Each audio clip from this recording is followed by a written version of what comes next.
welcome back to another Founding Friday. When I first had the idea of Founders Fridays, I didn't even know if anybody would watch them.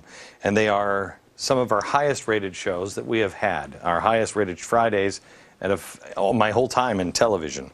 America is hungry for the truth that they never learned. And the idea is pretty simple. We spend an hour telling stories of our founders that you've never heard before. Have Americans fall in love with the people that started this country all over again. And it's really not that hard to do. Their courage, their determination, their fearlessness, their stubbornness. I fell in love with these three guys. This guy is absolutely incredible. Ben Franklin, there's nobody like him on planet Earth today.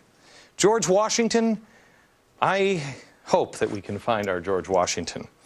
Honorable, trustworthy, decent. Samuel Adams, oh my gosh, he'd be in some sort of PC jail now. He's so unbelievably religious and didn't mind anybody saying, hey, Sam, have a seat, stop with the God stuff. Except in his time, really nobody was saying that. I wanted to tell you about history because I've fallen in love with American history. It's the history of our country, and it's not being taught anymore. You want to save our country? You can talk about politics all you want, but you want to save our country, you've got to know who we are. I was out on the road last weekend. I was in St. Louis and Columbus, Ohio. And everybody I met, everybody was talking about Founding Fridays. Oh, the Founders Fridays, man, it's the best. They were talking about history. History. When was the last time that was happening in this country? But there was one show that has stood out in particular to most people on these Friday shows, and I think it's because there's a whole section of our history that has been completely wiped off the face of the earth. It is a story of a group of people that are courageous. They are founders that nobody even talks about anymore. Nobody even knew that they were existing. They did up until around the Civil War. They are our black founders. At first, I wasn't sure how people would react to the show. Quite honestly, after the program, I spent about 20 minutes with the audience, and a lot of them were really hacked off. They were angry that a huge piece of American history had been eliminated. After the show, I talked to a couple of African Americans that work on the staff, and Jack, where's Jack? Is he still here? Jack was talking to me. He's our sound guy, and he said, I talked to my father afterwards, my son. He said, I understand. He said, my son watched the show with me. He said, stood up and swore. He said he doesn't swear in front of his father. He says, I'm sorry, Dad. I can understand maybe why your generation didn't learn this, but why didn't we? People in the audience, and I want to show you a little clip of what happened after the show, couldn't believe what they were hearing. Watch. Liberal Democrats didn't jump on the civil rights train until it became politically convenient to do so. What is this anti-American sentiment that's going on? LBJ and JFK are lauded in the black community, but they didn't support the Civil Rights Act of 1957. How precisely did Woodrow Wilson become lionized by the progressive movement? Well, he didn't like the founders. He didn't like the Constitution. He didn't like the country. Yeah. He was, the president of Princeton? He was president of Princeton. Of Princeton University. Governor of New York. Democrat. An avowed racist. How exactly did all of this get expunged from history? They've named scholarships for minorities after this man. Oh. And it's infuriating when you think about it. The progressive movement that the evil came out of. And again, you don't know this because Wilson was a propaganda expert. On Crispus Attucks, he perhaps was the first American killed in the Revolutionary War. And we don't know, most people don't know that. He was a black man. He's the only one from the founding era that I've seen taught in public textbooks for the last 40 years, is Crispus Attucks. Nobody else. It was an incredible show. I'm going to spend some more time learning about our black founders and restoring this part of history. All this summer, you are going to learn things. You are going to learn things that I am convinced will change the course of this country.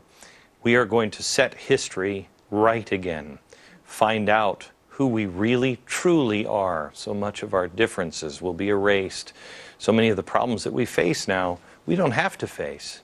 Things have been erased to separate us.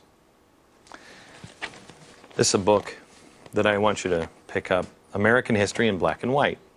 It's been now on the Amazon bestseller list for a while, since that show. David Barton is here. He's the founder and president of Wall Builders and author of American History in Black and White.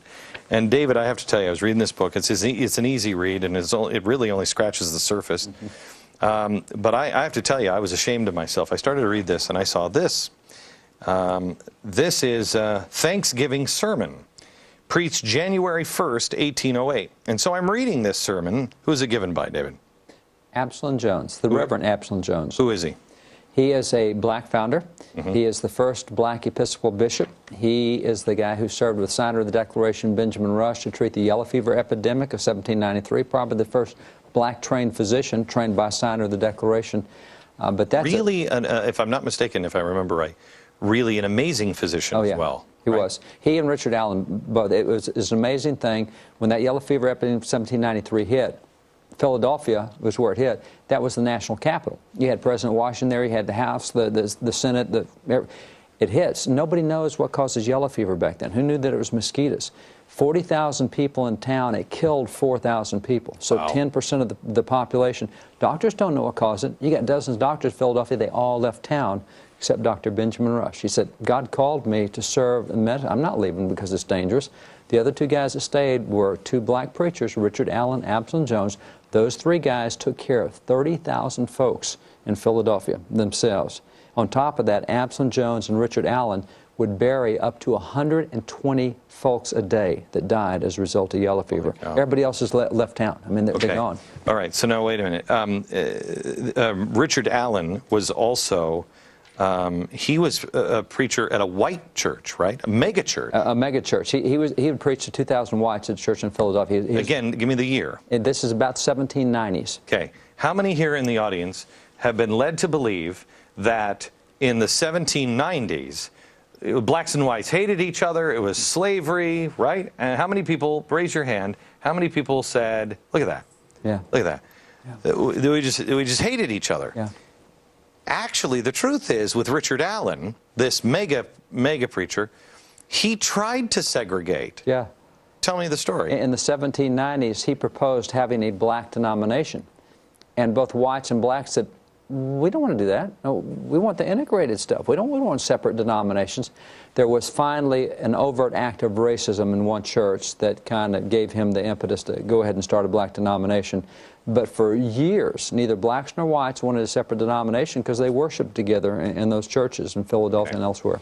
All right. That's not to say that there weren't racists at the time. No, there absolutely were. There's always racists. There always will be.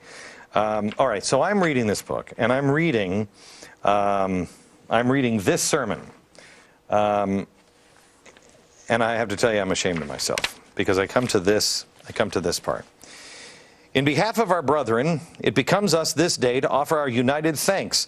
Let the song of angels, which was first heard in the air, the birth of our Savior, be heard on this day in assembly. Let us sing psalms to him and talk of all of his wondrous works.